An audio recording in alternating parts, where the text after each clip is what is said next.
it looks like it. Or at least it allows enough time to leave tomorrow morning and then we hit a snag. We're done. Yeah. So I'm a little bit anxious about that. Yeah. Okay, that makes sense. Because it looks like you're. I am. My head is going 100 miles an hour. You're right. Yes. I also, I'm going to present the CSBA section Oh. on the, and I just want to make sure I get that right. 'Cause it's Yeah. pretty important deal. Yes. Yes. So yeah, you read it right.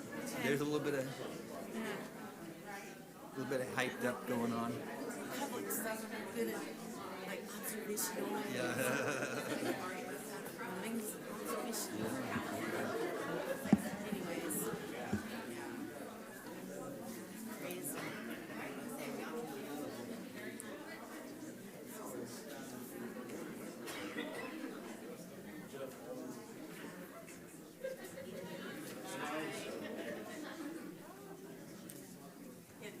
Okay. That makes sense. Oh, my darling.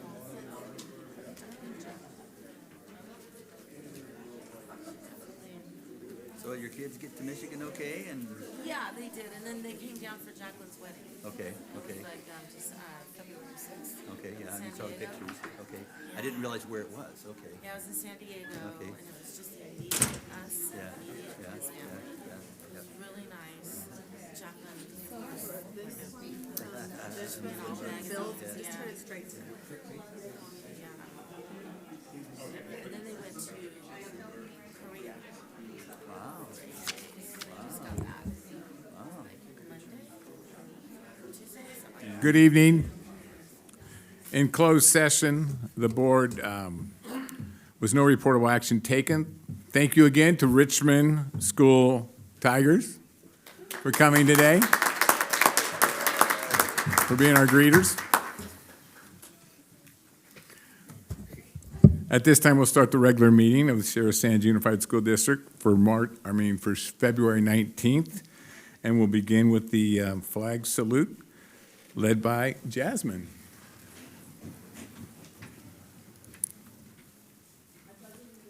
To the flag of the United States of America and to the republic for which it stands, one nation, under God, indivisible, with liberty and justice for all.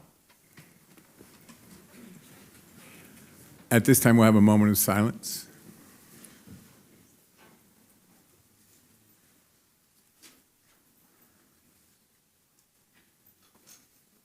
Thank you. I'd like to call to order the school board meeting for February 19th. We're going to go with adoption of agenda. Any changes? No changes. Okay, the agenda will stand, and we'll go to number 2, good things. Do we have any good things today? I think everybody already knows, but we got some snow. Looking forward to the winter weather, some sports coming on up. Anything else? Yes, I know I am probably boring because my good things are almost always grandkids, but darn it, they're good things. So I'm flying tomorrow to Virginia to watch 3 of my grandkids perform in a community theater production of Frozen. So a little more winter going on there, right? And the winter's going to be frozen back there because it was Yeah. going to get a huge storm Yeah. on Sunday, so enjoy. Yeah. You may be stuck in this. That part I wasn't frozen- looking forward to. Yeah. Thanks for bringing down my good thing, Tim. No, it's like you enjoy the snow. It's a good thing. I was just there last night, so it was snow. I guess my good thing would be, yesterday I spent 2.5 hours and I completed all my tests that I needed to have done for the Sierra Sands email that I got from our district, so felt good about that. Yeah, you got 9 more days, Tim. Okay, thank you. We'll go to item 3, approval of the minutes for the special meeting of January 14th, 2026, and the special and regular meetings of January 15th, 2026. Were there any changes? Nope, everything's good.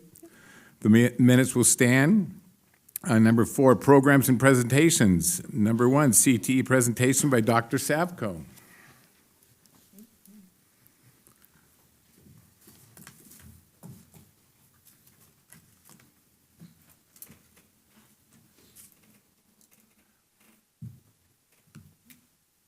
Good evening, President Campbell, members of the board, Superintendent Dr. Moore, staff and community. February highlights CTE, and so I'd like to share some information with you about our current CTE programs and some progress we've made in our overall implementation. CTE programs today focus on relevant career and technical education that's blended with rigorous academics in order to prepare students for a wide range of high-skilled jobs and high-demand jobs. Our CTE funding sources are through our LCAP Goal 1 Action 3. We fund the CTE teaching staff, Perkins 5, and also multiple CTE incentive grants. So we maximize what the state offers so we can support our programs and our students. In California, there are 15 industry sectors. And in Sierra Sands, mainly at Burroughs High School, we have 8 CTE pathways. And I would like to share a video with you, which basically covers the next 8 slides, brought to you by our film production CTE course, CTE program.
Let's give a round of applause to our programs and our film production crew.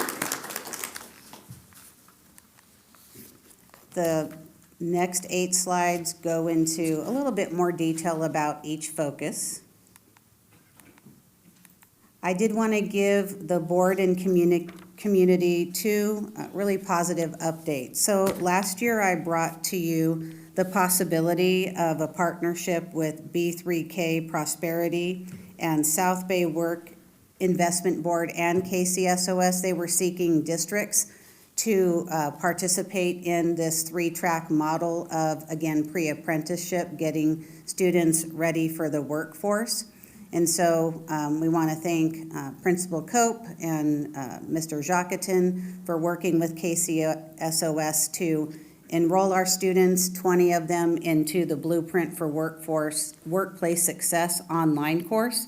They've also had guest speakers come in and really talk to the students about what employers are seeking in the industry.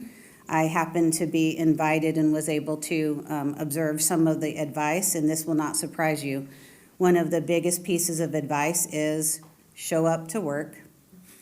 If you can't show up, please communicate, and then be on time, and be communicative and collaborative in your workforce. So that won't come as a surprise to anyone, but it's interesting that that's validating some of the needs we see in our own community and district. What's really fascinating and reinforcing this participation is when students do complete the course, they receive a $300 stipend and a certificate. And so I'll keep you apprised of their progress, but that's really exciting. And so we thank you. You're always innovative, and you usually say yes. We want yes to what we seek in our community and our partnerships. Another exciting update is something that you might seem familiar to you from about 2 or 3 years ago.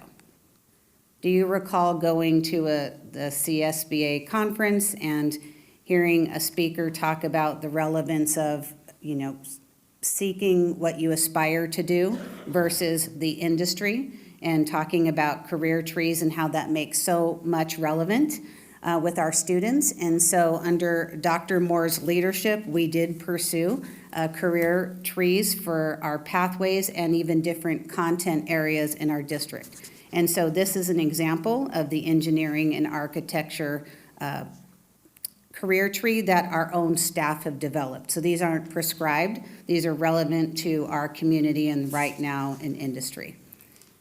And so those posters were put on the board. Oh, you're going to Go, talk no. about it? So you can see it in the classrooms when you walk Burroughs now. They have large posters. Jasmine's nodding her head. She's probably seen them in her classes. And it's really neat. And there's more layers to come with how we're going to use and interact with them. But we're excited to see that moving forward and appreciate all the work that the Burroughs team did to customize those for our students and our pathways. I would agree, and I'd like to also acknowledge our secondary coordinator, Laura Herbert, who has helped lead the way and make sure that we're progressing in this area. So those are the exciting things that are happening with our CTE programs and pathways. We just want to, again, acknowledge our amazing community partners, our amazing teachers, and we want to acknowledge the board and your consistent support. I do want to let the community know that many years ago, CTE programs were going by the wayside as we probably had a hyper-focus on college readiness, but our board has always been committed to industry and preparing students for work and life and college. Any questions? Any questions? Thank you, Dr. Saffron. Thank you. It was kind of interesting. I looked at, when you saw health careers there, and I was getting poked today by getting my blood drawn in there. It was one of them. One of our students was right there. I see you, Mr. Campbell, back in the day. And I said, oh, yeah, I remember you and Judy. I made a mark at that school. So it was nice, though. It was good to see her. So thank you. Okay, we'll go to 4.2, social contracts presentation. Mr. Auld. Okay, it's the down arrow, okay.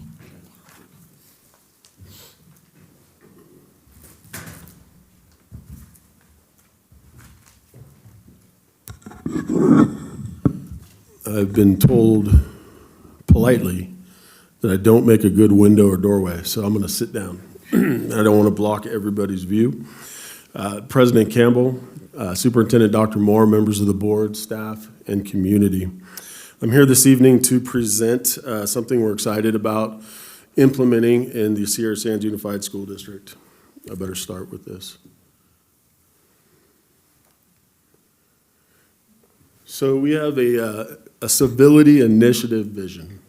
As many of you know, in fact, I think probably all of us know, that over the last many years, our culture or our climate has lost some of its civility, some of its decorum. And that's made its way onto our school campuses, certainly, especially at the secondary sites, but even at the elementary sites.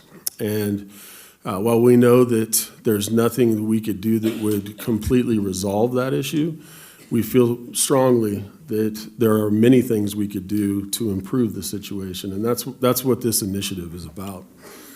So I'd like to share with the board and the community what we have put together. So this started a couple of years ago when I had visited a few family members in different hospitals in Southern California. And I became very aware of their campaigns in hospitals, talking about this in different ways. You would see most often where they say hospitals are a place of healing, and therefore our expectations for behavior and conduct would be this and this. And I thought, well, if a hospital is a place of healing, schools are a place of learning. And similarly, we should have expectations for conduct, behavior, and so forth. And if we don't spell those out, and if we don't attempt to enforce them or to inspire people to endorse them and to model them, then we're missing an opportunity, we believe. So the goal, I'm on the wrong slide. There we go. Is to strengthen the community and culture within the Sierra Sands Unified School District and the Indian Wells Valley. We don't believe that this is just something that's going to happen at Sierra Sands. We'd like to implement it and offer it to other organizations and groups, City of Ridgecrest, Ridgecrest Police Department, any of our service organizations, certainly our youth athletics. There needs to be civility out there on the playing fields and the courts, right? We've seen too many examples of very unfortunate behavior by adults, and we want to try to address that. So we want to do that by fostering a foundation of respect for our students, our staff, and our families. So these are the current challenges, and I won't ask for input, but I'm guessing, in fact, I'm fairly certain that many of you, if not all of you, have observed all of these things many, many times.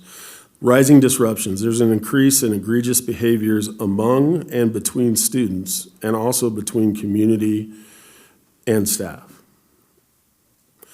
Digital incivility. There's an escalation of negative rhetoric or even inaccurate information on social media affecting staff morale, which causes us to have to engage and try to retain them despite their being being talked about on social media. Parent-staff interactions, reports of aggressive communication styles hindering productive problem solving. And then modeling for students. Adult behavior directly influences the social, emotional learning environment for our youth. I volunteered or voluntold to do a parenting class when my wife and I were first starting our family, and I can't remember anything about it but one thing, and that is that more is caught than taught. I don't know if I agree with it in its entirety, but I do agree that that's the truth. How many times have you heard a toddler say something they shouldn't, right? Well, who are they modeling after? The adults. And what people don't realize is that when they're in our facilities, they're on our campuses, they're in our front office, there are students observing them, observing their behaviors. Hopefully not modeling the bad ones, but in some cases it could be very traumatic for them, and that's equally as inappropriate.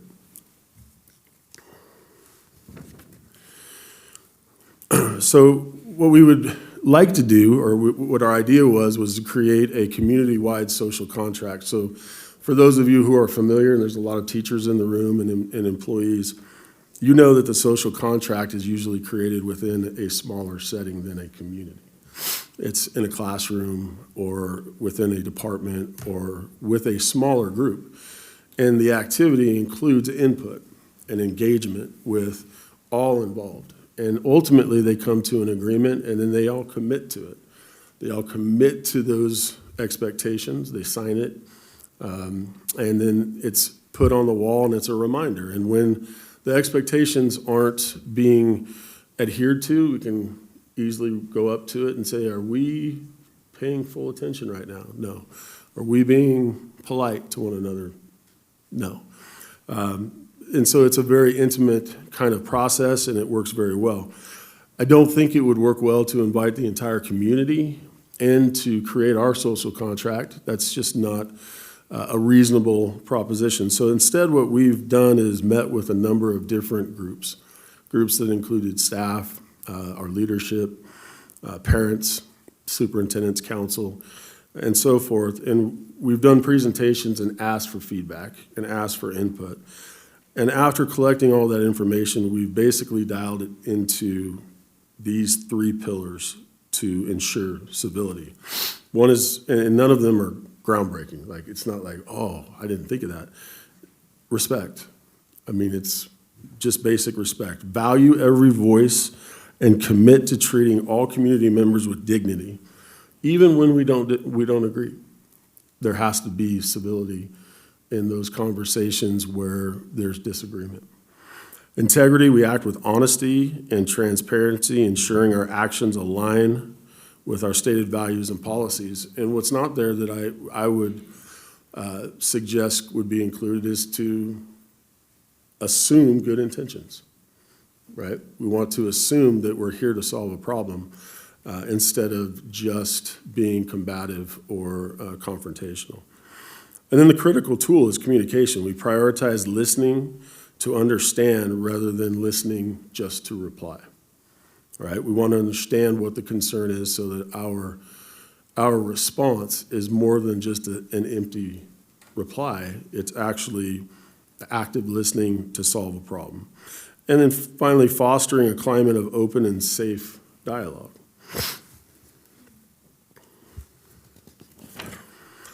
These are some of the goals. I wanted to point out to you that each one of these 4 goals, for Dr. Savko's sake, are measurable.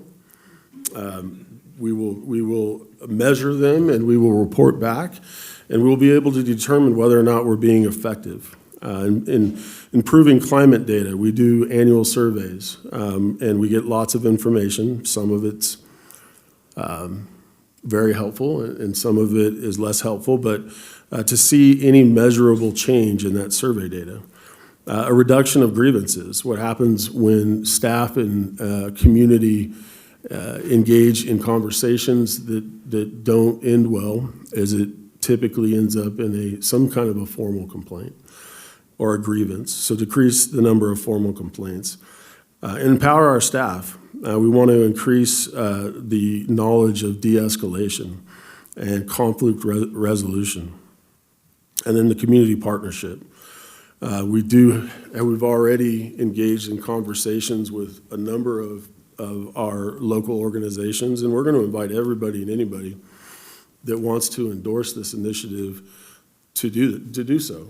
Not asking for donations, not asking for anything other than this is how we also believe we should treat one another, both in the schools and in our entire community.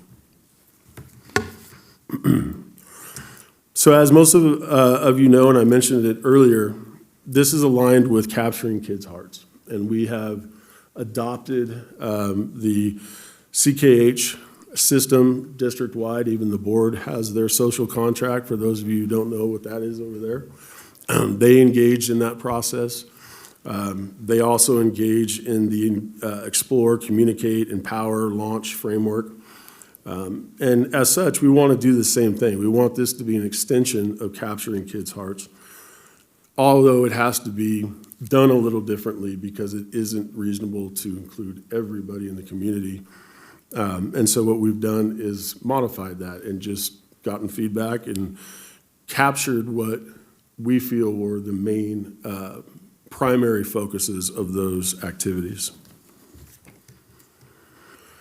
And then the core components, education and training, visual and cultural campaigns. So there are 2 tables over there put together, and there's a banner on there. And when I'm finished, we will take a quick break, and we would invite anybody and everybody that wants to endorse the initiative to go over and to sign the banner. This type of graphic reminder, this kind of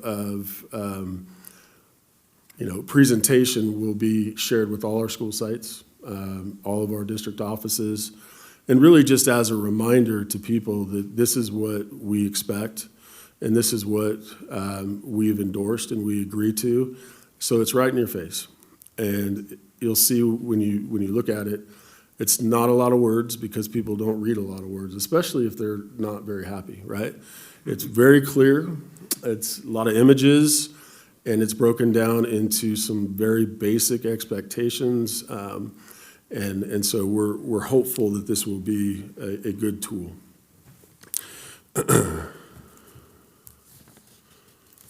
Almost. So this is the social contract. It's called a draft. I would say it's nearly final draft. It's well on its way, but it's very, very simple. Treat people with dignity. That's the respect piece. Listen to others. Don't interrupt or insult. Speak respectfully, and then address concerns. Typically when there is some kind of a unfortunate, not civil interaction, somebody's upset about something. Let's get to the bottom of what they're upset about civilly and see if we can solve it in a fashion that isn't disruptive and hurtful to the climate. And then civility, community, connection is kind of our motto. I went the wrong way. So that is the presentation. What we're doing here is just sharing with you the concept. We have the banner, but we would also ask the board during our regular business, there's an agenda item to hopefully take action to approve a resolution that would endorse our initiative, and as we do that, we intend to campaign. There are several community opportunities coming in the next several weeks that we've already made plans to share this information with others and just engage. We want to educate. And the bottom line is that if we can have a positive message that people will endorse, I think we will get an overwhelming response. People aren't going to engage people that are being confrontational. They're not going to go on social media and poke the bear. Just endorse what we all expect, what we all want, and see if we can get a movement of change that leads to an improvement is the goal. All right. Does the board have any questions, comments? I have a comment. I believe that this is wonderful, and I think the world should do something like this as well. Doing our morals and values and bringing our intrinsic out and, I don't know, love and just getting along, and it doesn't cost anything. So, it's just, I think it's great. Move forward. Right. Yes. Thank you, Mary. I wanted to read something that, when you shared this at the Superintendent's Council over at Richmond, and I was reading through the CSBA, the little paper that they went, and I remember this in session 2 of when we were there in December, the main session, Matt Lehrman said something. He said, bringing people together in these tumultuous times can be incredibly difficult in some communities. It takes courage to listen to someone with whom you might disagree with, and instead of dismissing, then you say the words, tell me more, help me understand where you're coming from, help me understand what makes you see this issue in that way. It's how, it's how we dialogue in a civil way. And it's not a promise we're going to agree, but if we can dialogue in a civil way, we're going to have the ability to hopefully solve the issues. And I remember him talking about that, and, man, here we are. And awesome job, Mr. Auld. Anybody else? Bill? So I am very excited about moving this forward. I really do believe that Ridgecrest is a unique place, and our community is a unique place. And I think the contribution to our community, if we can generate the interest and the commitment to this kind of movement, can help enhance our culture in a very positive way. And I think it's really important for me, from our perspective as a board, to understand what we're asking to happen here.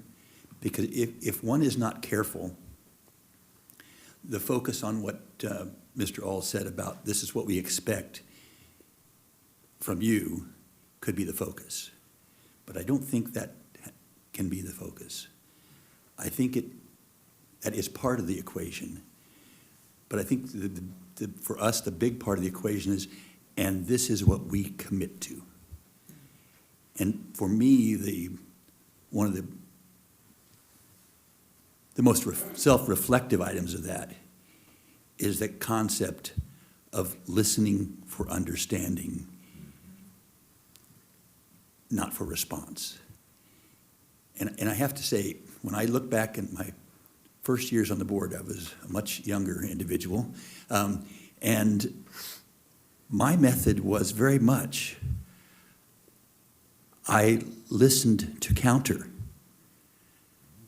because I was already convinced that my position was appropriate. And so when I heard, it was, okay, so how do I counter that? And that's a very different approach than listening and say, okay, this is from a perspective I don't have. What is it I'm missing, and why did I not consider this before? And what needs to be reflected on this specific perspective, so that at the end of the day, we can come to a conclusion that really moves us all forward. And to me, that's what this is about. Yes, this is what we expect of ourselves, and this is what we commit to. And in this arena specifically, it means that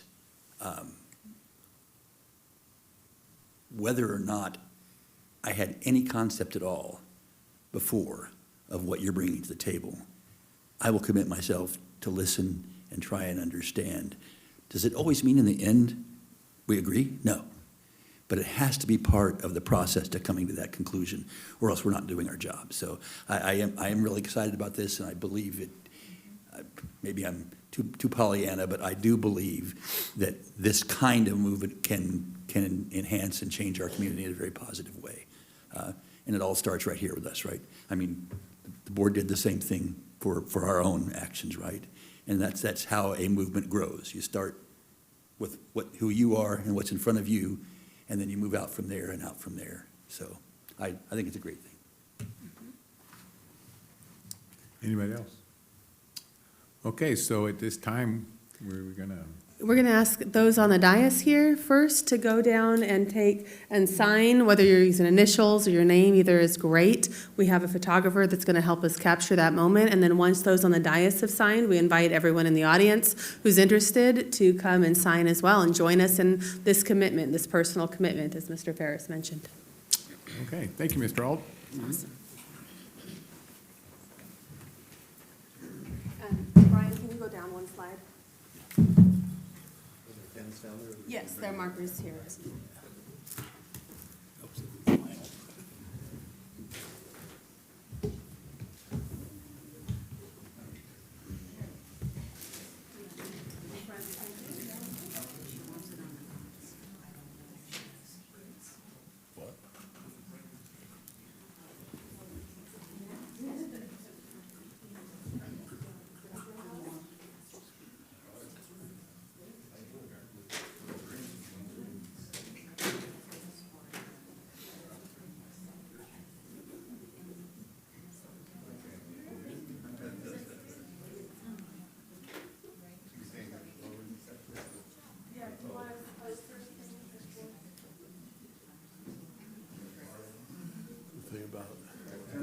question is, it's like, is there any opposition? Like, give me your rationale for opposing this. You'd be cool, right?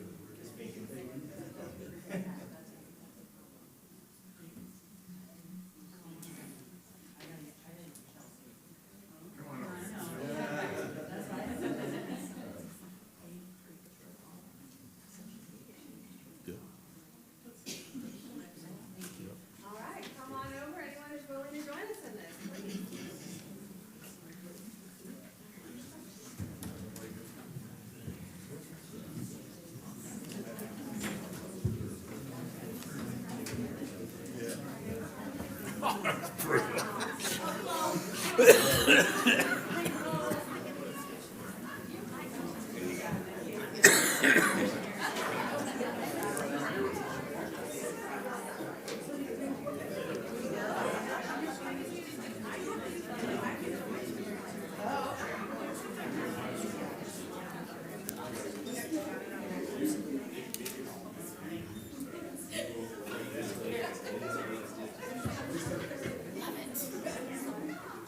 Good stuff, huh? This is this.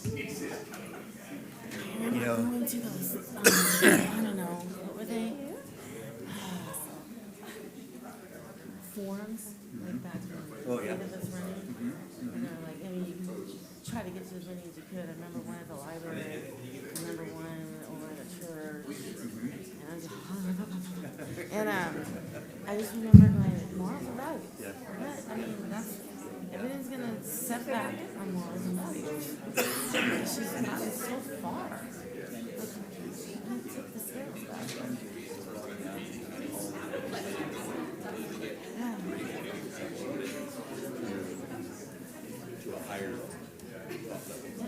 So just, yeah. It's awesome.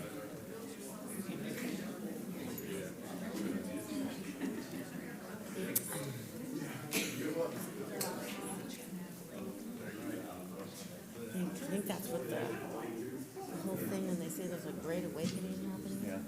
I think that's kind of what it is, maybe, hopefully. I'm hoping, get back to.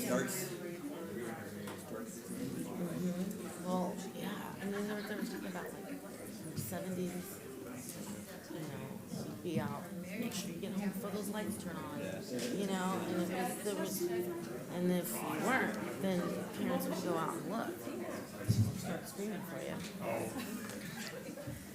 So we gotta get it back to that. You know, I was thinking like even state of the guys who are sick. is that right? Yeah, through Frozen. 8 years.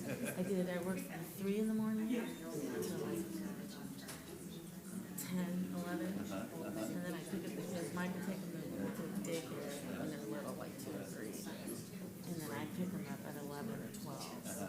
So they were there from what, 8 to 11. Anyways, I was just thinking even state of like even people walking in. All right, thank you, everybody.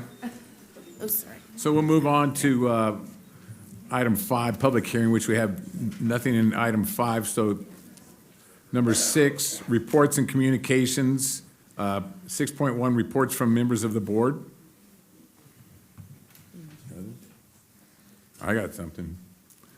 Congratulations to our Lady Burrows for going on to the semis. Yeah, I think it's an away game, isn't it? On Saturday? Yeah. Is it Kennedy or Cajon? Kennedy. Okay, so Kennedy and La Palma, Saturday they played, so good luck to the Lady Burrows. Great job. Excellent. Anybody else? Okay, 6.2, student board members report. Jasmine.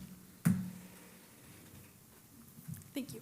For Buick STEM Academy, since our last board meeting, Buick has been very busy with a number of exciting and successful events. We held a vibrant science fair with several students advancing to the county level.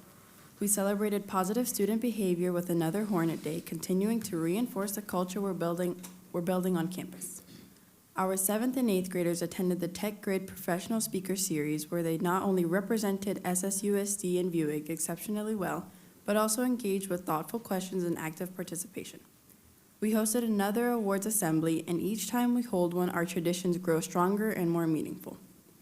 Parents joined us on campus for the Project Lead the Way Robotics Dragsters event, and many stopped by the office afterwards to share how impressed they were with what students were creating in the Project Lead the Way. The robotics team also went to a competition in Bakersfield and came back with a creative award for a uniquely designed robot. The Thursday before the long weekend was filled with Valentine's Day joy, from grams to small acts of kindness shared classroom to classroom. Basketball practice is also underway, and our student athletes are already showing great teamwork and enthusiasm. We are now gearing up for Junior Olympics and look forward to sharing those successes at our next update. Go Hornets! For China Lake Junior High School, third quarter progress reports have been posted, and we are pleased to share that students continue to demonstrate steady academic growth. Our intervention sessions are effectively supporting targeted students with measurable success in addressing learning gaps and improving overall performance. We appreciate the dedication our staff is providing and focused support to ensure all students have opportunities to succeed. We are preparing for our next No Tardy Party, which continues to positively reinforce punctuality and attendance expectations. Plans are also underway for our upcoming Character Awards Assembly, where we will recognize students who exemplify our core values and demonstrate outstanding citizenship. Looking ahead, we have begun early planning for the 2026-2027 school year. As part of this work, we are exploring possible additions to our elective offerings to expand opportunities and better meet students' interests and needs. Construction efforts on campus continue to move forward. We are pleased to report that the new parking lot opened last month, improving traffic flow and campus accessibility for students, staff, and families. Our associated student body is actively planning the annual Touch of Class dance, which will be held on March 6th. This event is always a highlight for our students and provides a positive opportunity for school engagement. Athletically, basketball season is in full swing, and our teams are experiencing a great deal of success. We are proud of our student athletes for their commitment, teamwork, and sportsmanship, both on and off the court. China Lake Junior High School continues to build momentum academically, socially, and programmatically as we move through the third quarter. For Mesquite Continuation High School, for Alt Ed, over the last month, the counselors have worked hard with both schools to develop a kindness week. Students had a week of spirit days, visited Buick to read to younger students, and created posters for affirmations. One of the biggest community events was tonight, the scholarship fair. Students have been working with counselors to develop essays and prepare for the next leg of their educational journey. For MHS, last week students had a Valentine's-themed spirit week culminating in purchased grams as a fundraiser for staff and students. Our graduates total is 15, and we have a few with single-digit credits remaining. Go Dragons! For HDS, students have found a balance of social need and independence as teachers create collaborative groups and streamline the credit recovery process for those in need. Great job, students and staff, for finding your unique path forward in an ever-changing world. Enrollment is slated to be slightly up based on the SOC open enrollment. Go Bobcats! For the middle college, the IT professor delivered a special presentation to the cohort of careers in STEM and opportunities at CCCC. Thank you, Professor. The new students to the cohort are settling in, and after a small snag with college textbooks, they are ordered. It created an awesome opportunity for students to share, collaborate, and come up with creative solutions collectively. What a great group of problem solvers. A special thanks to CLJH, 8th grade teachers helping shoulder tap students who need the encouragement to see themselves as future college goers, a way to support our community. For Burroughs High School, the first month of the new semester is going well, with students, wait a second. Nope, just kidding. Sorry guys, bear with me here. With students adjusting to their new schedules, ASB's Winter Rally and King of Hearts dance went well, with participation from all grades. Andy Hall was crowned king at the dance, and winter sports are coming to an end. Our girls' basketball team, as we already said, has made it to the semifinals and play this Saturday at Kennedy High School. In wrestling, Eli Eggleston and Sierra Green were MRL champions. Sierra Green finished 7th at CIF and will attend Masters this weekend. Our spring sports like baseball, softball, track and field, boys tennis, golf, and swimming are beginning their seasons. February is also recognized as Student Dating Violence Awareness Month. February 27th, the music department will be putting on a concert starting at 6:30 p.m. at the PPAC. March 3rd, the 8th grade students will be heading to Burroughs to attend a music concert put on by the BHS music classes. Drama students are still preparing for their spring play, This Murder Was Staged, which will take place March 13th, 14th, and 20th starting at 7 p.m. and March 21st at 2 p.m. Honor Roll students will be recognized with a lunch on March 24th. Robotics has a competition on February 21st where they will attempt to qualify for the state competition. Burroughs has also been working with students and staff on the Western Association of Schools and Colleges accreditation report in preparation for the visit next school year. Interest meetings for ASB elections are being held next week, and elections will be March 27th. And the PSAT for sophomores is taking place March 4th. And that's it. Thank you, Jasmine. So we'll go to 6.3, Dr. Moore's superintendent's report. Thank you, President Campbell, and hard to follow all those great student reports. So much to celebrate. Nicely done, Jasmine. Thank you for sharing that. Our enrollment and attendance report is attached to the board agenda, and I just want to highlight our attendance is continuing to trend higher than last year. We're at 92.1% as of month 4, which is 3% higher than last year, and we know that 3% is huge growth. We still are shooting for 94%, so we have some room to grow, and that's not our end goal, that's just our stretch goal for this year. But we are making some great progress and appreciate all the energy of our staff and our students to show up every day, and the parents for helping the kids get there. So thank you, everyone. We have formalized our district social contract as we did earlier, and appreciate Mr. Auld leading the charge on that. And after this evening's upcoming board action on the resolution, we're planning to share this in our community presentations, including my presentation next week at the Economic Outlook Conference that our chamber hosts each year. And we're looking forward to engaging our community and families with that social contract and providing that signage and reminders visibly in our workspaces. I would like to share a little bit about Impact Aid. It's a federal education program that helps our district and others offset the funding lost to in our case, a base, a large non-taxable federal property in our district's area.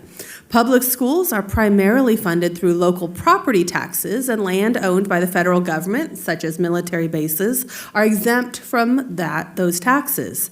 As a result, districts serving students who live on or are connected to this land receive less local revenue to support our schools. So Impact Aid is a federal funding source that helps us close the gap by reimbursing districts for lost funding and additional costs associated with educating federally connected students.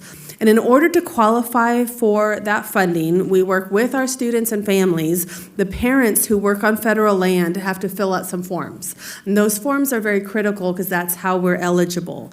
And so I'm very excited to share that due to our partnership with NAS China Lake and the diligent efforts of school liaison Jesse Vasquez, who's here in our audience, and Administrative Secretary Melissa Nasland, our submission of Impact Aid forms for this year showed a 10% increase in qualifying submissions over last year, and that is really significant.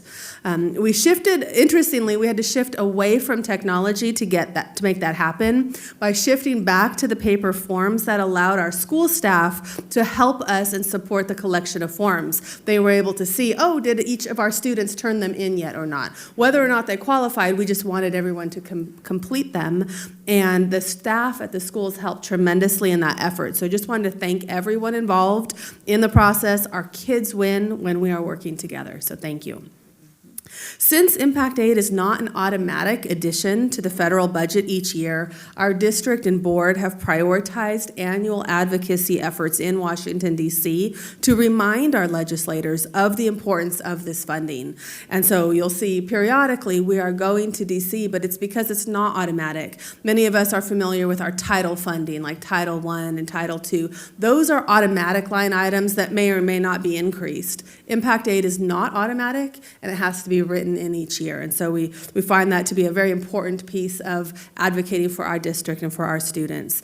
I do want to note Congressman Fong has been a very strong supporter of Impact Aid over the years, both as a California assemblyman and now as a U.S. congressman. So he's well aware of the importance that this brings for our community.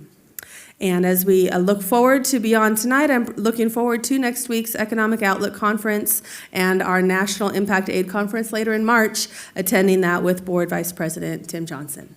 Thank you, and that concludes my report. Thank you, Dr. Moore.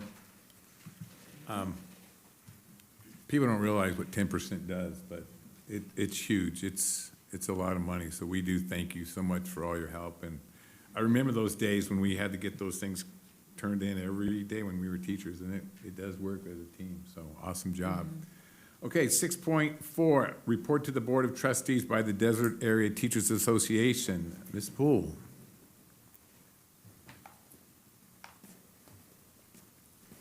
Good evening, everyone, and you guys. I would sit like Mr. Ald, but like my dream is to do a talk show. So if I sit there, I'm not getting up. But one day. I wanted to let you all know that it rained today, like water fell from the sky. And we had school anyway. And I did my best to stop that. But we soldiered on and we had school, and I'm feeling pretty proud of that. It was crazy, though, some fun weather. I just wanted to mention that because it's pretty exciting. It's exciting in the high school. It's probably hard at elementary because they have to stay in, but we have it easy. Okay, here is the big thing. So I didn't bring this up at the last meeting because I had just started talking to Mr. Ald, and then I ended up having a really good conversation with Dr. Moore. But my new favorite topic, the dependent verification, is really rubbing people the wrong way. We're all for reducing costs, right? Obviously. But I have received a lot of emails because teachers who don't have dependents had to go to the meeting, when the consequence is if you don't go, you lose your dependent coverage. And then people who have opted out of the insurance also are expected to go, and so they're asking me why. I'm like, I don't know. So that feels very frustrating. And I just want to let you know that it kind of rankled us that we had to give up time to go sit. Basically, it was the sales pitch. That's the biggest gripe, right? Like, we had to prove that we have dependents. That's cool. No one's out to defraud anybody. But sitting through a sales pitch, and had it been while you're at the meeting, hey, do you want to hear about this? But it was, I think it could have been presented better. So I just wanted to let you all know that people aren't thrilled. Now, there were some people that found it convenient to be able to sit right there and sign up for their 403B, which everyone should have, and to get the insurance through American Fidelity as data members. We tend to go through the standard. We don't have an open enrollment, so for some people that worked out. And so I think it's just how it was presented that really bothered a lot of us. And then that's it. That's it for notes. So have a good spring break. I'll see you before that. Yeah. Thank you, Eileen. Okay, 6.5, report to the Board of Trustees by the California Schools Employees Association. Sylvia Peñas. Do I say that right? No. I'll just call you Sylvia. I'm not gonna say. Well, I remember in high school you would call, when I was in your class, you called me Pocahontas because you could not say it, so it's fine. Well, No big deal. I've had it said many ways, no big deal. Hello, Board President, Board Member, Superintendent Dr. Moore, Deputy Superintendent Dr. Savko, staff, and community. I would like to address the comment made last month by Dr. Moore regarding the CSEA negotiating team shooting down the proposal presented by the district. I want to provide more context about why the proposal was not something our team could accept. For the last 5 to 6 years, the negotiating team has been trying to decompress our already very compressed pay scale, a problem caused by repeated increases to minimum wage without corresponding increases increases to the rest of the classified salary schedule. Each year, only the steps tied to minimum wage have received adjustments, while employees earning above minimum wage have not received any ongoing increases. This has resulted in an increasingly compressed scale that does not reflect differences in job duties, experience, or responsibility. The district's recent proposal would have compressed the scale even further. It did not address the longstanding issue that many employees have not received raises simply because they earn slightly more than minimum wage. In response, our team developed a proposal that adjusted the pay scale so all classified employees would benefit. The district shot it down. We then proposed an increase specifically for employees who have not received the annual minimum wage increase, since those affected by minimum wage have consistently received 40 to 50 cent increases each year of the last 5 to 6 years, plus the same one-time stipends the rest of the bargaining unit received. A one-time stipend does not address ongoing wage inequities or the cost of living. The comments made last month came across to several team members and other classified staff who reached out to us as a suggestion that the negotiating team is not advocating for everyone. This has caused some concern as our team works very hard to ensure that all employees are fairly compensated. It is true that we proposed that employees who had just received a minimum wage increase not receive an additional increase at that time, as they had already received a recent 50-cent raise and have consistently received annual increases for several years. Meanwhile, other classified employees have gone years without any ongoing adjustment to their pay. With the cost of living and considering that businesses like Wendy's, McDonald's, and good old Panda Express now make more money than our paraprofessionals who serve our most vulnerable students, it is clear that our salary schedule needs meaningful restructuring. As we head into negotiations, our goal remains to address the pay scale as a whole, not just increase minimum wage again, but to create a fair, sustainable, and appropriately spaced salary schedule for all classified employees. Thank you. Thank you, Sylvia.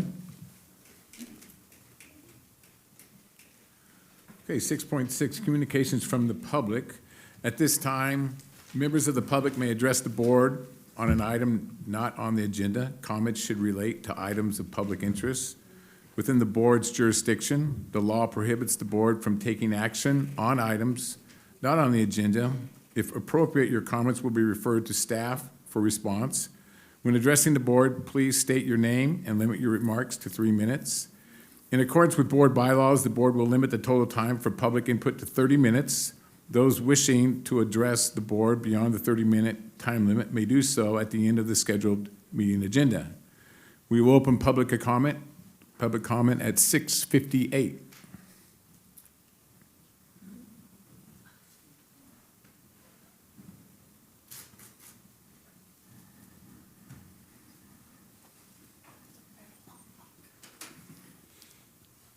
Hello, Cheyenne Reagan, teacher at Pierce. I just wanted to share a few good things that have been happening at Pierce recently. 5th grade went to their field trip at Saracoso last week, and the kids were so well behaved and really enjoyed themselves, which is really awesome because they're 5th grade and we love them, but sometimes they can be a little rowdy, and I just was so proud of them for just the reports back from everyone who saw them there. They were really happy to see them and acting right. We also had our Kindness Blooms dance last week, kind of a Valentine's Day Kindness Month collab. And it was so amazing seeing such a huge turnout of families and just everyone dancing, older siblings that we had just coming back and hanging out with their current little siblings that go to Pierce was just really, really fun. We had an affirmation station and just the kids really, really enjoyed it. And then lastly, we went yesterday, our 5th grade again, went to the Griffith Observatory yesterday for a 5th grade only very special VIP field trip. The kids got picked up at 5 a.m. They all showed up at 4:30 a.m. to be there and get on the bus. And it was a wonderful trip. I got to chaperone, so that was wonderful. But they just, talk about well-behaved. Like, they were the best group there. They were so grateful to be out. We got to see the sun through their sun telescopes. We got to see the Pacific Ocean, which a lot of our students have never even left Ridgecrest. So the opportunity to be in LA, see the Hollywood sign and the Pacific Ocean was just wonderful. So I just want to shout that out because we're just really doing a lot of cool stuff at Pierce. And I'm just really proud of it. So thank you guys for your support.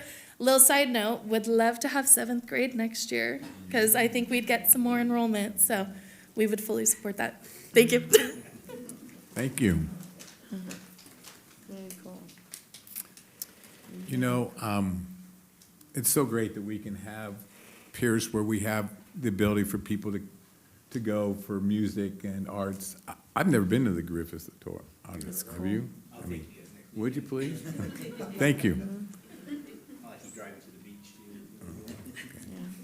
At this time, we will close public comment at 7:01. And move on to 7, Educational Administration, which we don't have anything for that today, so we'll go to number 8, Policy Review Committee, and 8.1, Approval of Updated Board Policies and Administrative Regulations. Dr. Moore. Thank you, President Campbell. I move recommendation. Do we have a second? Second? Second. Any questions from the board? I think like always, I want to thank the committee that puts this together. 'Cause there's a lot of work going into making these policies updated, so I appreciate that you guys are taking the time out to do a little extra effort to do this for the board, and then when we get it, it's ready to roll, so I appreciate it. I think we're going to do a lot more policies and regs than we did in the past too by doing this, so I appreciate it. Yeah. Any questions from staff or community? Okay, Jasmine, preferential vote? Aye. The board? Aye. Any opposed? Motion passes. I guess we don't have an 8.1. 9.9, 9, Personnel Administration. 9.1, Presentation of Initial Sunshine Contract Proposal from the Board of Education to the Desert Area Teachers Association for the 26-27 school year. Brian, or Mr. Ault, excuse me. The next 3 items you'll see all have to do with negotiations. They have to do with either presenting or receiving a sunshine proposal. This is a part of the process for collective bargaining. And we will begin bargaining with all 3 associations here very soon. In 9.1, this is the presentation of the initial sunshine contract proposal from the board to the Desert Area Teachers Association. We don't actually get up and hand a piece of paper anymore, but we have to have it agendized. So in any case, the background information, the Board of Education will submit its initial sunshine contract proposal for the 26-27 school year to the Desert Area Teachers Association. And once that is approved, I will share that with the data negotiations team. Move the recommended action. Okay, we have a motion and a second. Any questions from the board? Staff or community? Okay, I guess you don't get the vote on this one, Jasmine. So, all in favor? Aye. Aye. Any opposed? Motion carries. 9.2, Mr. Ault. 9.2 is for the board to receive the initial sunshine contract proposal from DAGA, Desert Area Guidance Association. Same background information, same recommendation. Second. We have a motion and a second. Any questions from the board? Don't forget Jasmine. I can't do this one Oh, that's again. right, okay. From staff or community? Okay, so we would take a vote from the board. All in favor? Aye. Any opposed? Motion carries 5-0. 9.3, Mr. Ault. We will receive the the board will receive the presentation of the sunshine proposal from the California School Employees Association and its chapter 188. Move recommended action. Second? We have a motion and a second. Do we have any questions from the board, staff, or community?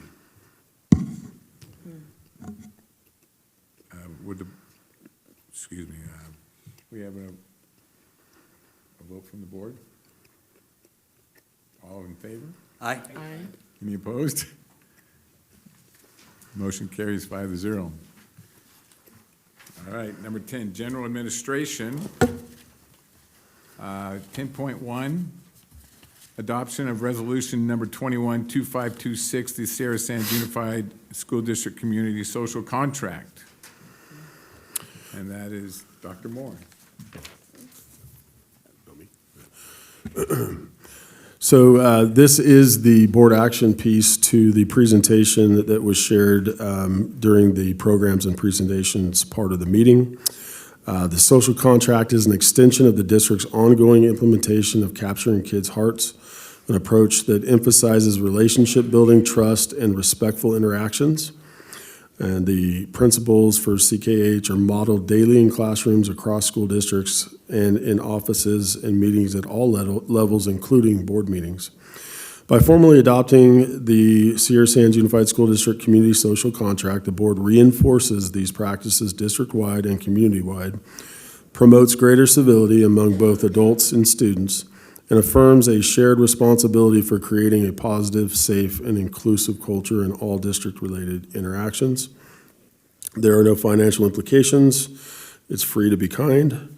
Recommendation is that the board would adopt resolution number 21, the Sierra Sands Unified School District Community Social Contract as presented. Second. We have a motion, we have a recommendation, and a second. Do we have any questions from the board, staff, or community? I think we went well over this. I have a comment. I think that's my new favorite quote. I'm going to credit Mr. Ald. It's free to be kind. Very Yes. nice. I like that. I would like to share one thing. We are aligning it to our Capturing Kids' Hearts initiative, but when we spoke with Capturing Kids' Hearts, I spoke with one of their leaders to ask them for guidance about how this is done in other communities. I learned that they're not aware of it being done in any other community. So, you know, it's, for us, it makes sense. We're committed as a district to their program and this process. But should we find success and should they incorporate it and other communities are able to implement it, that'd be a good thing too. I think it's the start of something really good in this whole community, so I think it's going to happen, so. Jasmine? Sounds like a good CSBA presentation item too, if it goes well by that time, so Another golden bell. give it a few months and see what we can present.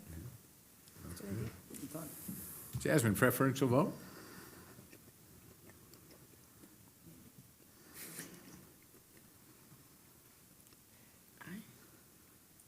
That's good. You don't need to use that. You can just talk loud. Board, all in favor? Aye. Any opposed? Motion passes. 10.2, adoption of Resolution 222526, calling on the state of California to develop a coherent state-focused plan for supporting local schools and closing achievement gaps. Mr. Ferris. Yes, thank you, Mr. Campbell. I appreciate the board entertaining this concept. I did ask for it to be put on the agenda because I was very excited about CSBA leading the charge in this initiative. And I do believe it's, you know, sometimes we step back and take a bigger look and lift something that we have maybe been trying to lift for a long time, but maybe not lifting it in the right way. And I think this is an approach that really can be positive, and I really believe we ought to support it. It's kind of a long header, but I'm going to read the whole thing because I think it explains it in a way that makes it real to everybody. And if you have questions, feel free to ask. But closing the persistent achievement gap remains one of the most pressing challenges facing California's public education systems and continues to be a priority for the Sierra Sands Unified School District. Statewide student performance data, including results from the California Assessment of Student Performance and Progress, CASP, and indicators of the California School Dashboard, demonstrate that while some incremental gains have been achieved, significant disparities in academic outcomes persist among student groups based on income, race, and geography. These patterns underscore the need for sustained, coordinated efforts to improve equity for student achievement across the state. Sierra Sands Unified School District, like many local educational agencies, which we will call LEAs, has made ongoing efforts to support student learning, address academic and social emotional needs, and improve outcomes for historically underserved students. However, these local efforts occur within a broader state educational system that lacks a coherent, comprehensive strategy for supporting LEAs in closing achievement gaps. While California has implemented numerous programs and initiatives intended to improve student outcomes, the California School Boards Association, which is CSBA, has identified that these efforts often operate as disconnected or short-term solutions rather than a part of a unified, long-term plan aligned with clear goals and measurable outcomes. Through its Closing the Achievement Gap, which we call CTAG campaign, CSBA has called on the state of California to take greater responsibility for its role in supporting LEAs by developing focused state-level plans that move beyond compliance-driven mandates toward a service-oriented approach. CSBA's CTAG framework emphasizes the need for the state to establish clear, measurable goals for state agencies, align the budget and the policy decisions with those goals, and publicly report on the progress through transparent benchmarks and tools such as a statewide State of the Gap dashboard.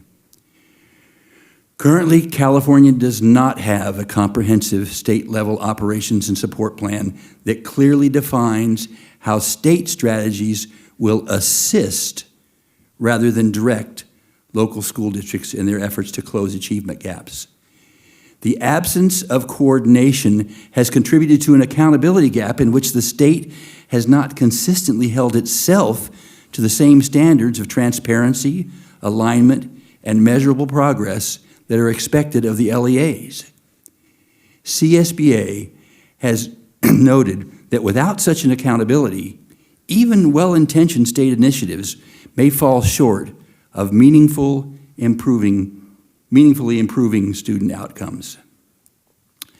The proposed resolution affirms the Sierra Sands Unified School District Governing Board's commitment to educational equity and recognizes that closing achievement gaps is a shared responsibility between local educational agencies and the state. By adopting this resolution, the governing board formally calls upon the governor, the legislature, and the relevant state agencies, including the California Department of Education, the State Board of Education, and the California Collaborative for Educational Excellence, to collaborate with CSBA and the other educational partners to develop and adopt a coherent, comprehensive, state-level plan to support LEAs in closing achievement gaps. This action aligns the Sierra Sands Unified School District with CSBA's statewide advocacy efforts and reinforces the board's commitment to ensure improved outcomes for all California students. The financial implications for supporting this are none, and it is recommended that the Board of Education adopt Resolution 222526. It is attached, and I do move that recommended action and stand to answer any questions if you have any. Do we have a motion? Yeah. Oh, he motioned, you second. Okay, great. We have a motion and a second. Are there any questions or discussion from the board? I just have one. I think it's great that we sign on to this. Are we planning on sending this to our legislator and governor and all the recognized? Yes, and CSBA asks that we send it to them, and they will do the same. Okay. So basically, this is being asked of all districts in the state of California, and the hope is that we can go to those entities with a stack of almost 1,000 of these resolutions and say, it's time. We need to work together. And I think it's really important that we recognize, just like this commitment to this initiative with the Capturing Kids' Hearts and our social contract, we are specifically asking of the state a specific reorganization of how we address things. But we are also recognizing and taking up our responsibility as well. And we want to be a part of that in a very meaningful way. But we're just, too much of the time, as our legislature changes, someone will come to office and say, "Ah, I've got a great idea." And that great idea is laid on top of every other great idea. And it may or may not be a great idea for everyone, but there is no central coordinated effort to say, if we're going to do this, it's going to take significant coordination. And I think we've been talking about this gap for over 50 years and making marginal progress. So it's clear that we shouldn't keep doing the same thing, right? And we already have in California some misalignment in our educational system just by its design. So let's get serious. Let's look at it comprehensively and make a difference. So I'm excited about what lays before us. I don't think it's a small lift, like herding cats, right? But I think you get it out there first and identify it. So historically, has CSBA done a resolution like this recently? Not of this magnitude. This really Yeah. is kind of a bigger. Yeah, and how impactful that, the 1,000 school districts with over 5,000 elected officials, the school board members could put pressure on the legislator to actually do their job and do something School board that's good for members everybody. are the largest body of elected officials in the state of California. Probably in the country for Yeah. pretty close to it. So Yep. you're right. There is power if we work together, and I think this opens up the gate for that. Okay, thanks. I am interested in seeing, with our TK starting program with Governor Newsom and our state started in the last couple of years, we're in full bore now. And I'm curious to see how things change as we go along with that group, as they move along and the next groups come in and our next, 5, 6, 7 years. So see if it makes, what kind of a difference it's gonna make. So it'll be interesting to see. So, any other discussion?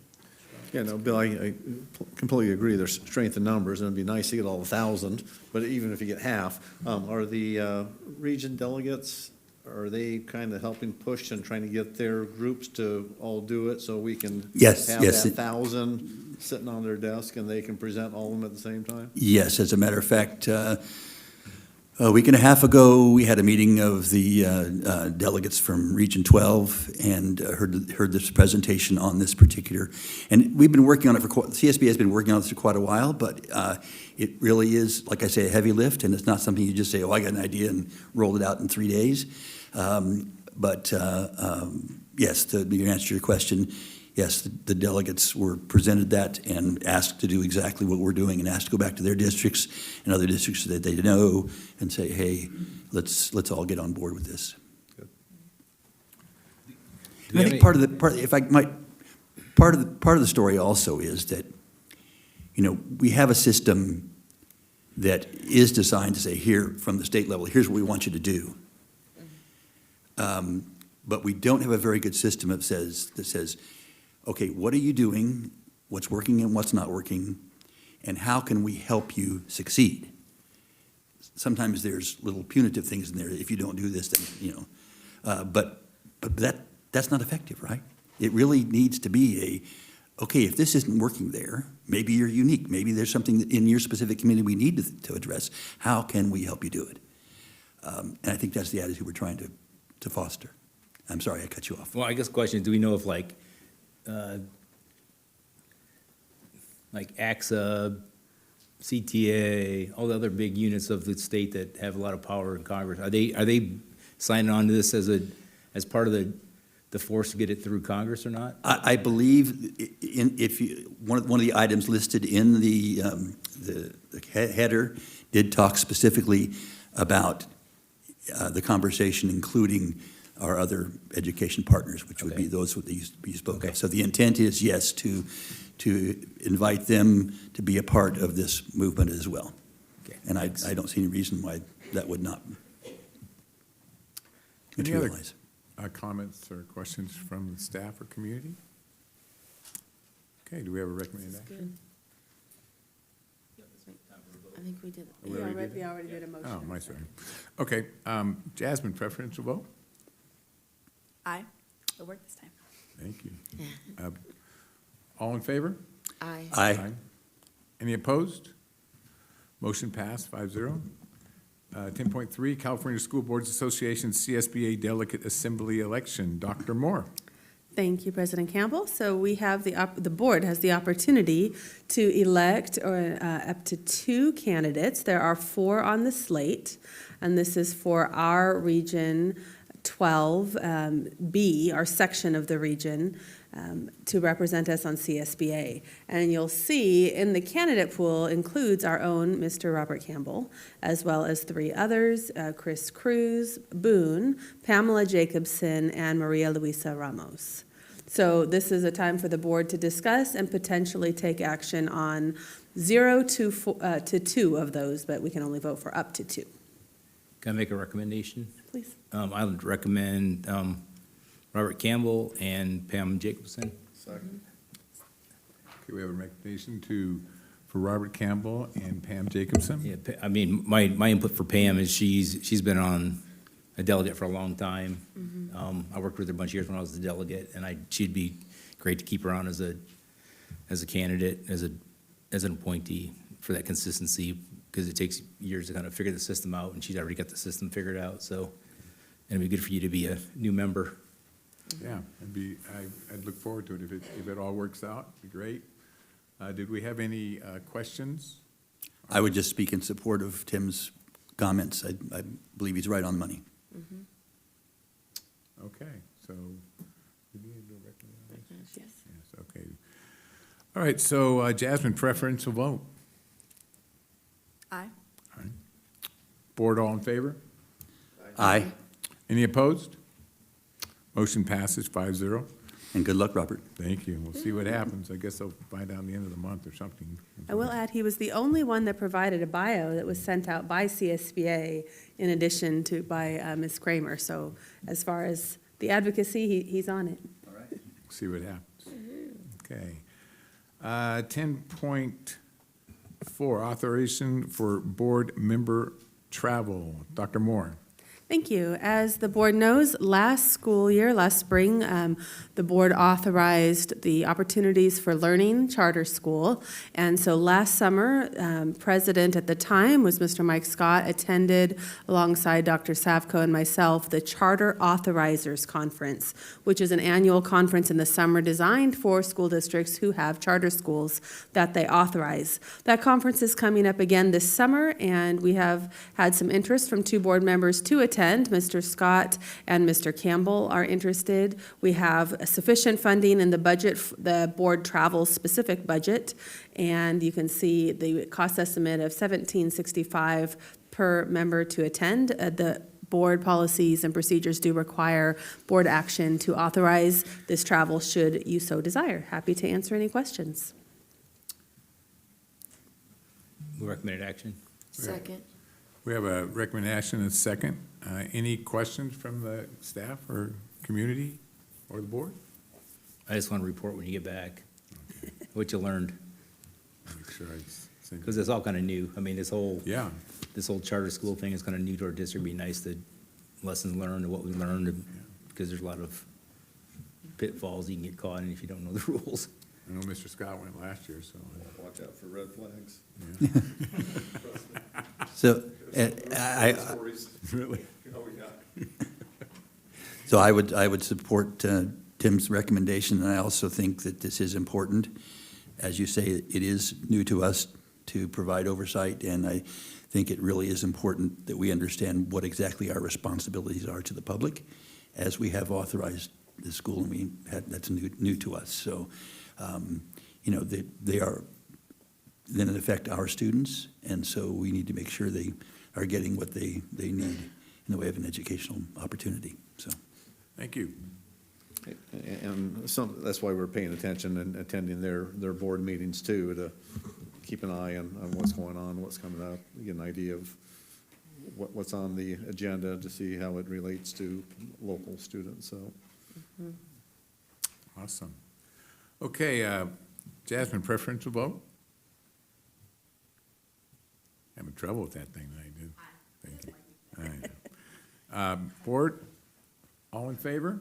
Aye. Any opposed? Motion passes 5-0. Let's go to 10.5. 5, approval of school safety plans for 25-26. Mr. Alt.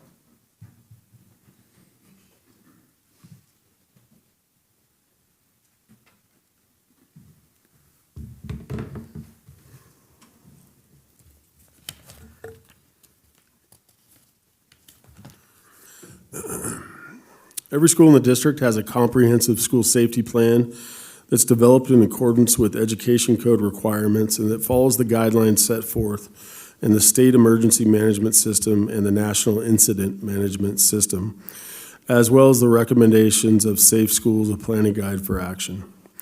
In accordance with BPAR 0450 and the Education Code, each school has reviewed and as needed revised and updated its school safety plans. Plans were reviewed by staff, school site councils, site safety committees, and first responders. The revisions were approved accordingly at the site level.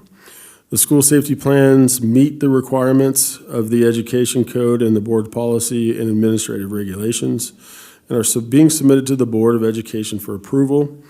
These are very lengthy documents and as such are available for review in the Human Resources Office or individually at each school site at any time during regular business. There are no financial implications. It's recommended the board approve the 25-26 school safety plans as presented. We have a recommended action. Do we have a second? Second. We have a recommended action and a second. Are there any questions from the board, staff, or community? Okay, Jasmine, preferential vote. Aye. Board, all in favor? Aye. Any opposed? Motion passes 5-0. 10.6, gifts to the district. Mr. Johnson. I got Jasmine's button. Uh-oh. I just leave mine on. There we go. The following gifts were received. A Hobart H60 600 mixer valued at $4,500 was donated by Joint Unified School District for use in the Burroughs High School kitchen run by Children Nutrition Services. An HP OfficeJet 913E wireless printer, a Texas Instruments scientific calculator, and various school supplies with dollar value of $1,500 were donated to China Lake Junior High School through Donor's Choice.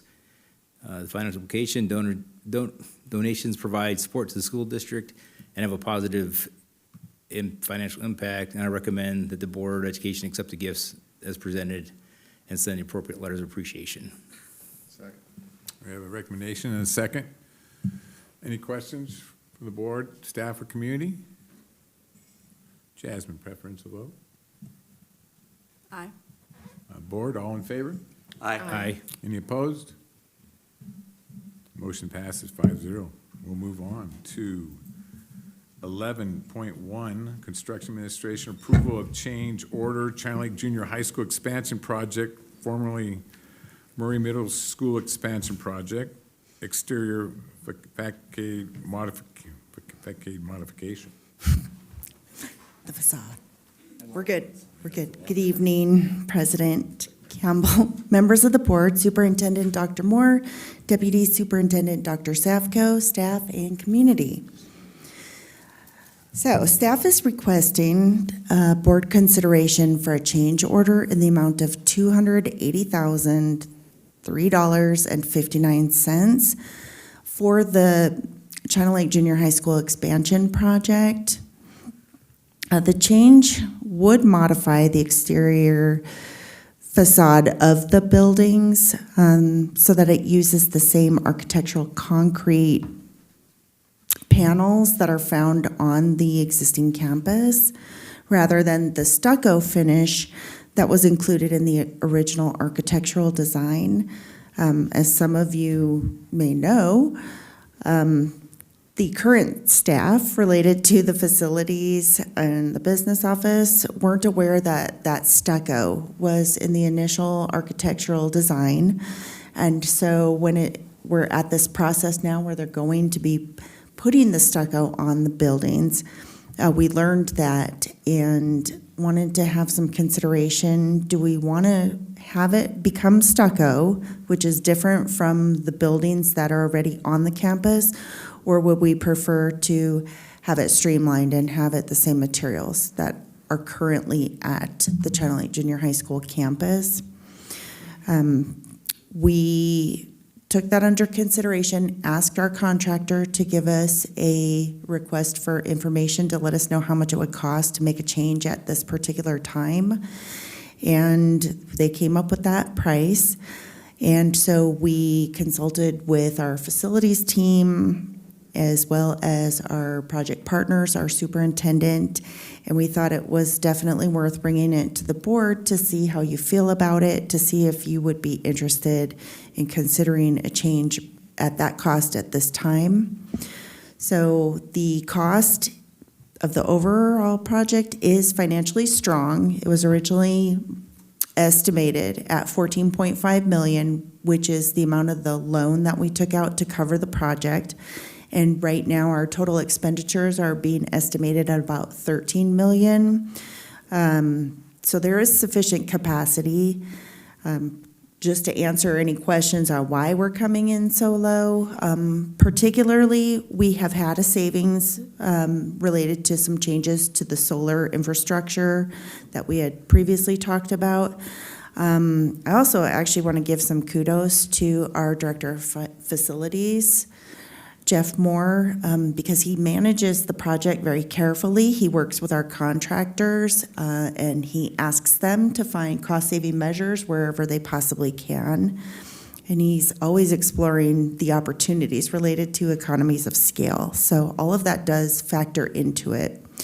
But that does leave us with about a $1.5 million amount of money to the good that could cover this $280,000.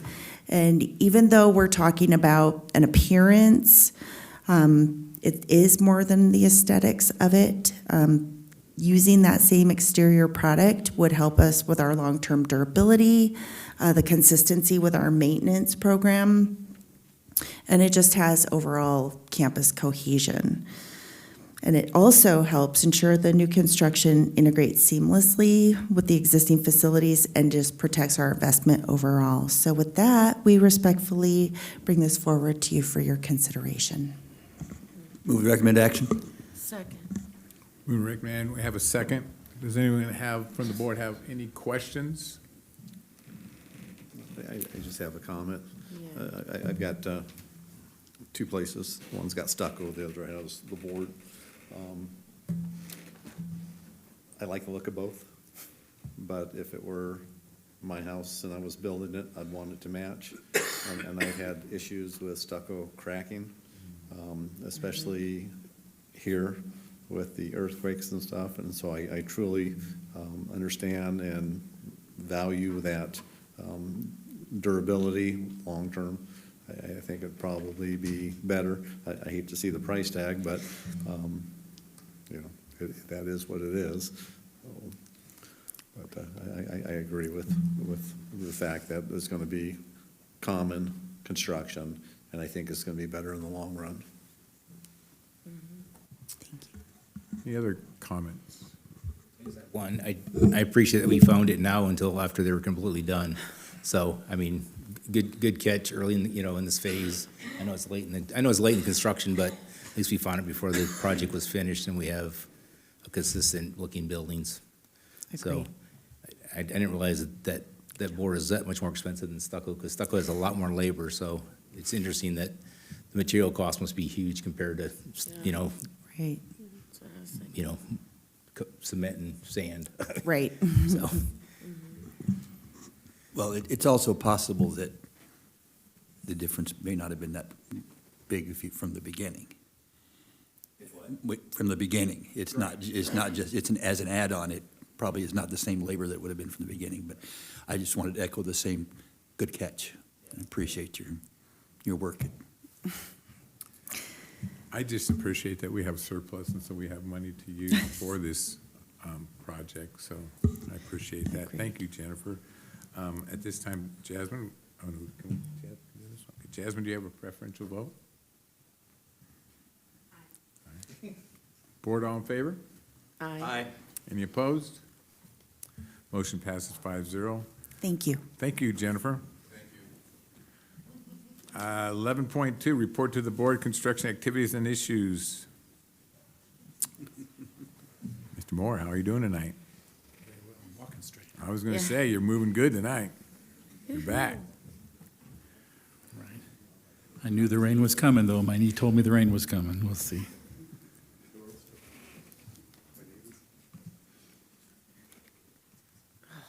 Am I going the wrong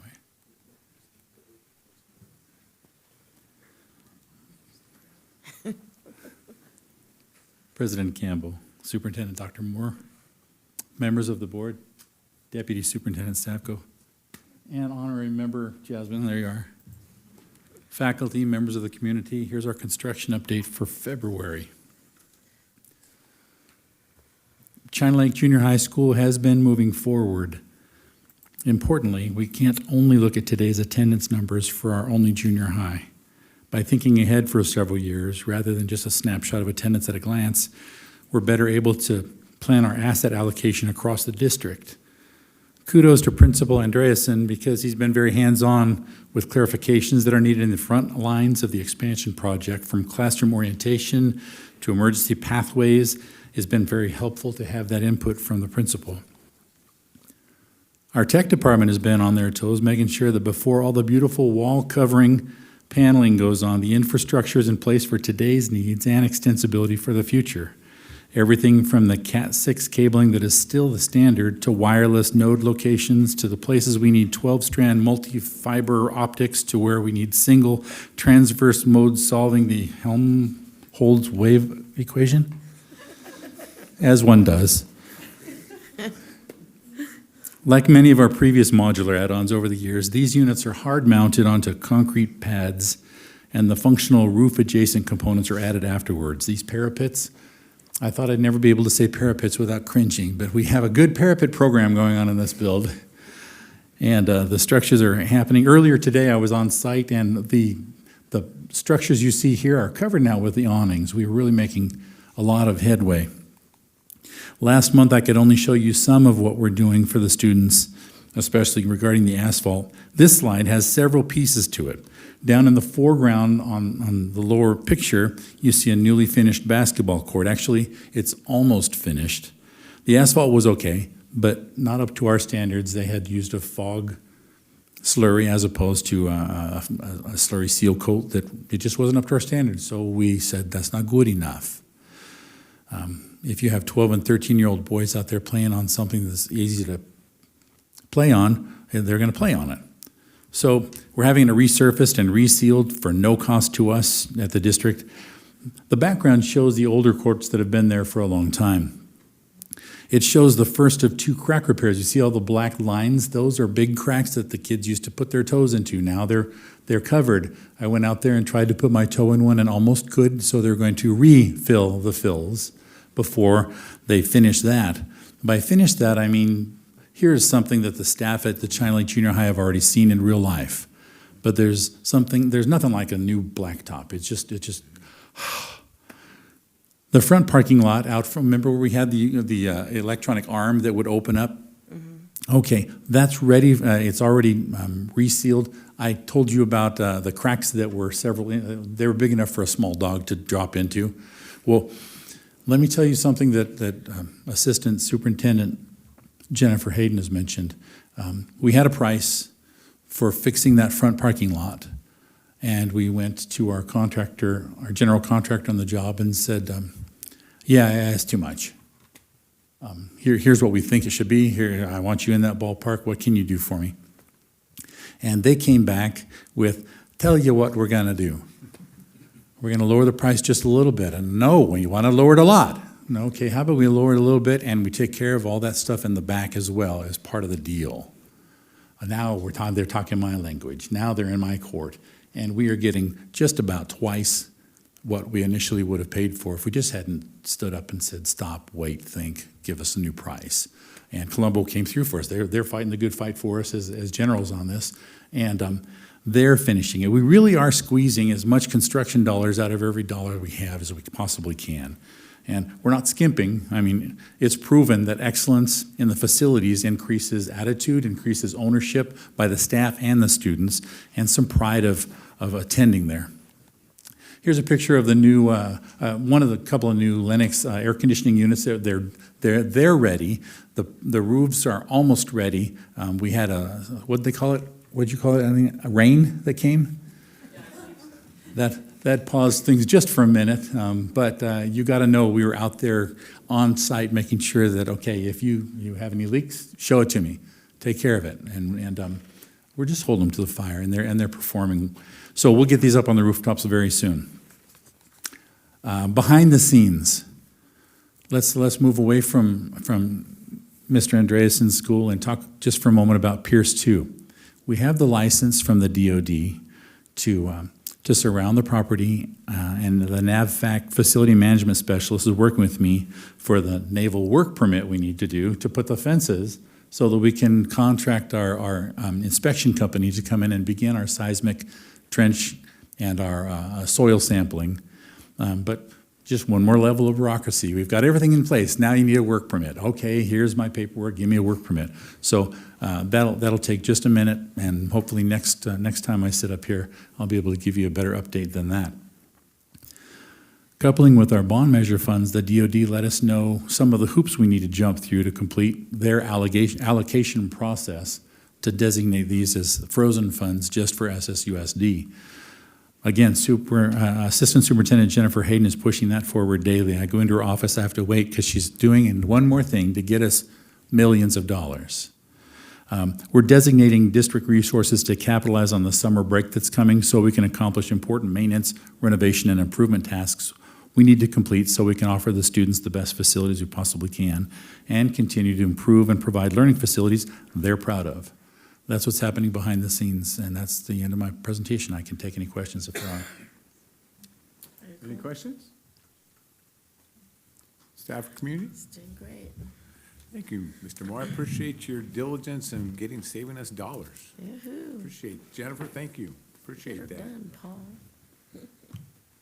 Okay, we'll move on to item 12. We have no business administration, so we're going to move to item 13, temporary adjournment to conduct the annual Kern Finance Authority Board of Directors meeting. Adoption of agenda, any changes? No changes. All right, so the minutes will stand. We'll adjourn the annual Kern School Finance Authority Board of Directors meeting at 7:43 and assume the regular board meeting with item 14, consent calendar. We have a motion to move the entire consent calendar in second. Any questions? Okay, so we have a recommended action? You get that in second? Okay. No questions. Jasmine? Aye. Aye. Board all in favor? Aye. Any opposed? No opposed. Motion passes 5-0. And this, do we have any 15 future agenda items? No future agenda items. So launch. I think Mr. Otto liked this one too. I never prayed to make a putt. I always prayed how I'd react. I'd react well if I missed the putt.